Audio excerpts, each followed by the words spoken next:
Well, friends, not only is treason a big business in Minneapolis and Minnesota at large, as well as the blue states all over the place, we're now seeing that basically if the police officers do not commit treason, they are going to be in danger of losing their jobs. This is coming from the police chief himself of Minneapolis.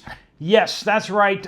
If they do not interfere or intervene against ICE officers, if they see them arresting people or using, quote, excessive force according to Minneapolis standards, not federal standards, not international standards, but rather Minneapolis Police Department standards. If they see the federal officers doing anything that the Minneapolis Police Department doesn't like, they must intervene or they will lose their jobs. We're going to talk about this. This is going to be a massive issue coming forward. I don't know when this is going to happen, but at some point, some little podunk mayor or police chief somewhere in the United States is going to try to arrest an ICE officer, and things are going to get crazy. When the FBI hostage rescue team goes into a county jail or a city jail to rescue ICE officers who have been kidnapped unlawfully by a local jurisdiction, this is going to get serious. I don't know when this is going to happen, but it's going to happen. These blue states are stepping up their rhetoric. At some point, some idiot's actually going to do it. Somebody's going to actually think that their local jurisdiction actually has precedence over the federal government. Now, whether you like the results of the Civil War or not, I think it's very clear that the United States, through so much bloodshed, made a determination of who is in charge, the federal daddy or the state sugar daddies. There is no changing that because the federal government has enough authority and enough power to bring the states in line. And the precedence for the federal government bringing the states into line is about as bulletproof as you can get. So we're going to have this showdown at some point, but right now we have a little mini showdown happening in Minneapolis right now, where a police chief has said some things where he has challenged his officers to interfere with federal officers. Now, we will see what happens with this, but this is not just there. We're going to be seeing this across the United States. We see this confrontation that's brewing, but we see some progress. ICE has massively hired a lot of new officers. A lot of new people are on the streets with ICE, now deployed to Minneapolis. This is before it was Charlotte. Before that, we had Los Angeles. We've seen Chicago come under the intense scrutiny of ICE. And now Minneapolis and the surrounding areas in Minnesota are feeling the heat now. And this is where the eye of the federal jurisdiction is coming. And does the federal government having this much authority make me nervous? Yeah, it does. But as I've said, we are in the midst of a cultural and eventually a hot civil war between two very distinct perspectives, two very different polar opposite ideologies inside the United States, and they are not compatible.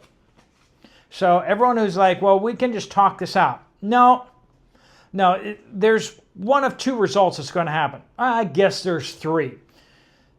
Either we win, or they win, or we remain locked in a struggle until the Lord Jesus returns. I mean, that's really the options out there, isn't it? Perpetual struggle where we just can't, nobody can win. It's just the war just kind of continues. Whether it's a Cold War like we have going on right now. Well, I mean, if you're of the wrong ethnicity and you go into a city, if you wear a Trump hat, heaven forbid, into New York City, Los Angeles, and you think that you won't have grievous bodily harm done to you, let's just say even YouTube shock journalists aren't even brave enough to do that. because they know exactly what will happen. They will get punched in the face. They will get possibly just laid out there on the pavement if they go into a blue area with a red cap with some white lettering on it. And that's the truth. Everybody knows it. I joked during the last election that a great prank would be to go into one of these blue areas with a whole load of Trump stickers and start slapping them on random people's cars. Now, that would be a crime, and so I'm not advocating doing that. It's just a little thought experiment of what would happen if you went through a neighborhood, slapped a Trump sticker on one of the cars, or Make America Great Again sticker on one of the cars in these deep blue city areas, and you go a couple blocks, put another one on another one. I would venture to say that pretty much all of those cars that you put those stickers on would end up being vandalized. I think that would be a high probability event. And if you did that today, it would probably be even worse. And that's the truth of the matter. Their side has no... they have no inclination. They have no desire whatsoever to coexist with you and I. They may have the coexist bumper sticker on there, but if they could deport you to Russia, they would absolutely do that. If they could lock you up in a camp, a re-education camp, they would absolutely do that. You just listen to these people. They believe that you are literally a 1930s German. Okay, that's what they believe you are. They believe that you are the worst of the worst of the worst. They think that you are a 1910s Democrat with a hood, right? I mean, that's what they think of you. And when they hear that, they just, when they hear your perspective, they don't want to hear any of your reasons. They don't want to hear any of your logic. They don't want to coexist with you. So, while a lot of people on our side of the aisle are okay being around somebody who has a differing perspective, I think we're more and more realizing that, no, we just have to win this one. We have to control all of the organs of this government. And quite frankly, we can't defang the government because we need the government in order to keep these other people in line. And that may be politically, and that may be very inflammatory right there, but if people want to commit crimes, they need to go to jail for it. Hold me to that, shall we? Hold me to that. Anyway, this police chief in Minneapolis, Mr. Brian O'Hara, stated, "If unlawful force is being used, I expect them, the police officers, to intervene or they will be fired." Okay. Now, at first that sounds sort of like the whole, if there's an illegal order, you should disobey it. And it's like, well, that's technically correct. Sort of. There's obvious flaw with that thing because, once again, soldiers aren't supposed to be sitting around trying to figure out whether their orders are lawful or not. They're only allowed to contradict the orders when it is clearly unlawful. Not when it's like, maybe it's unlawful, but, I mean, they're not supposed to be the judges. They're supposed to just follow orders. That's what soldiers do. Yes, sir, do what I've been told, okay? Figure out a way to accomplish the mission that I have been given. You're not supposed to be sitting there going, I need at least another hour or so to determine legally with my law books whether this order is correct or not before I oblige you, Mr. Drill Sergeant. Right? No, that's not how it works.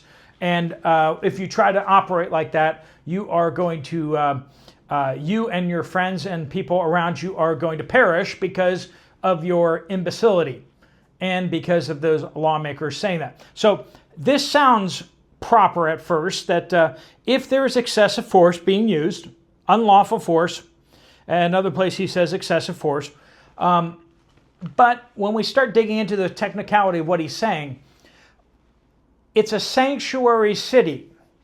The law of the city says that people cannot be arrested or detained based on simple immigration status. If they are undocumented, they can't be arrested for that. They can be arrested for other things, but not for that. ICE is coming into this jurisdiction and arresting people for cause, but then also as they come along, they are arresting people who are also with those criminals and people who are not properly documented, okay? So as they check the database and they find these people in the database as people who have overstayed visas or people who have never logged into the system at all, that's going to cause a problem, because that is, according to Minneapolis, unlawful force. Arresting people and detaining people who, according to Minneapolis Police Department, have no cause. And if those people resist arrest, you can imagine how Minneapolis is like, well, hey, they're resisting arrest, you should let them go. Because that's where this comes to excessive force. Excessive force, not according to federal standards, not according to some international law, but Minneapolis Police Department has rules of engagement. Operational procedures. Though with Minneapolis's crime and violence rates, you probably should be calling it rules of engagement, because these police officers are handcuffed just about as bad as the Germans were in Afghanistan. And if you don't know how bad that was, the German army inside Afghanistan were commanded under orders that if somebody started shooting at them, they were to button up their hatches, turn around, and drive back to their base and hide.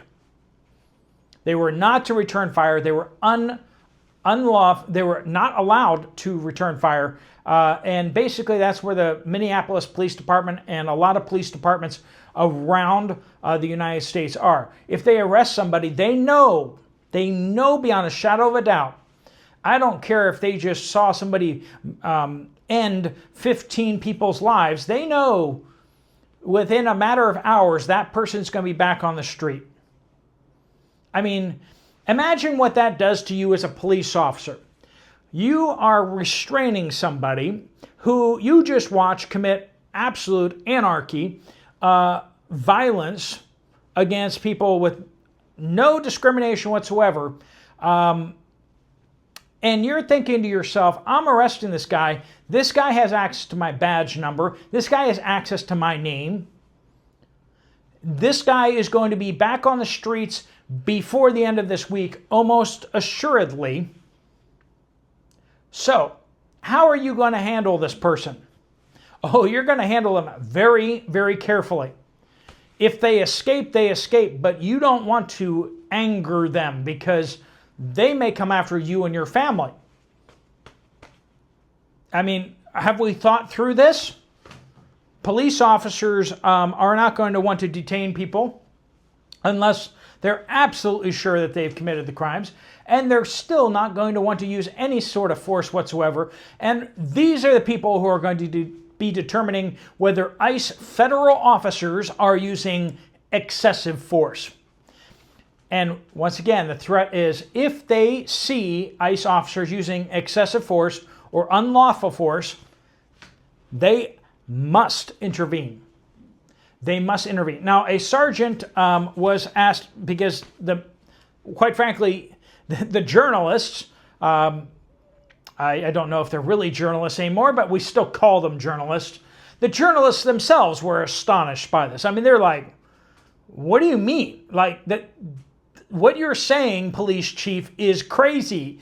Could you please clarify what you're saying? Are you wanting to take that back because what you just said is crazy talk? That's like basically what happened in the room. All the journalists are just like, well, what? Like, you can't say that. That's no, that's like insurrection. That's like treason, what do you mean by that? Well, a sergeant clarified and said, well, an officer must intervene bodily, but they won't arrest the ICE officers. Well, I should hope not, because if they arrest a federal officer, I don't see how that doesn't become a kidnapping, because the local jurisdictions do not have do not have the authority to arrest an officer, a federal officer, while in the exercise of their duties. Like, you can't do that. You can't do that. And yet that's what they just kind of implied. But okay, so they're not going to arrest the ICE officer, but they're going to come over to the ICE officer and maybe put hands on the ICE officer to stop him. How do you think that one's going to go? Oh, are they going to point their weapons at him? Is that going to go well? Because you know who ICE is hiring? The ICE just had a whole lot of people apply for jobs with ICE. And you know who just got hired? A whole lot of rednecks, a whole lot of soldiers, ex-soldiers, retired soldiers, retired Army and Marines, and rednecks. Yeah. It's not going to go well for these guys used to tossing around gangbangers and hoodlums. Okay, now I'm not saying that it's not intense on the streets of Minneapolis, but dealing with federal ICE officers is not going to be anything like the guys that are looting a liquor store because they really have nothing better to do with their friends. Okay, I mean, this is a whole different order.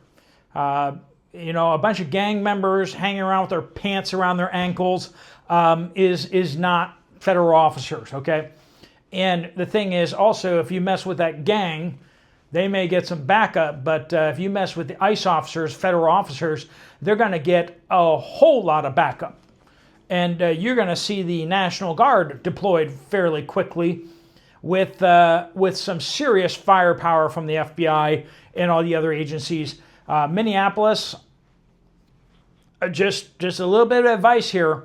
You might want to walk that one back, because this is not going to go your way. If you want to stick your bodies in between the criminals and the arresting federal officers, you're at best going to find yourself arrested as well. And at worst, you're going to turn Minneapolis into into a little John Brown reenactment, okay? Because you guys will all be arrested, and it will not go your way. All right. As they say in Sesame Street, I look at this guy on the video, the police chief of Minneapolis, and I can only think of this from Sesame Street. C must be for corruption. Yeah, these cities, Chicago, you just know that these people, that they get into these positions through nothing but corruption, bribes, just money laundering, and deep criminal enterprises. It's absolutely insane. That guy is police chief not to bring down crime, but rather to cover up crime and to protect the criminals that put him there. All right, friends, we got a lot more to cover, but that's it for tonight. Thanks so much for watching. If you want to check out another video from this channel, there's one right up there. Let me know what you guys think down in the comments down below. Steve Poplar of the Poplar Report, out.